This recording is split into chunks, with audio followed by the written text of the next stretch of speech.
আংটি যদি মরুভূমির মাঝখানে ফেলে দাও, পুরো মরুভূমির তুলনায় তোমার হাতের আংটি যত ছোট, দ্বিতীয় আসমানের তুলনায় প্রথম আসমানটা ঠিক তত ছোট। তৃতীয় আসমান আবার এরকম, ওইটার তুলনায় দ্বিতীয় আসমানটা একটা আংটির সমান। চতুর্থ আসমানের তুলনায় মরুভূমির মাঝখানে তৃতীয় আসমানটা আংটির সমান। একটার চেয়ে আরেকটা বড়। কত বড় আমি বলতে পারবো, আপনারা শুনতে পারবেন, কিন্তু আমরা কল্পনা এটা ধারণ করতে পারবো? পঞ্চম, ষষ্ঠ, সপ্তম, সাত আকাশ শেষ, কি শেষ? এর উপরে আছে বাইতুল মামুর। কি নাম? এটা ফেরেশতাদের মসজিদ, ফেরেশতাদের কেবলা, ফেরেশতাদের কাবা।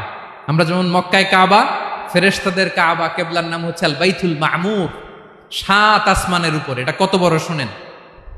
প্রতিদিন বিশ্বনবী বলেন, প্রতিদিন এই আল বাইতুল মামুর ফেরেশতাদের মসজিদে ৭০,০০০ ফেরেশতা ইবাদতের জন্য চান্স পায়।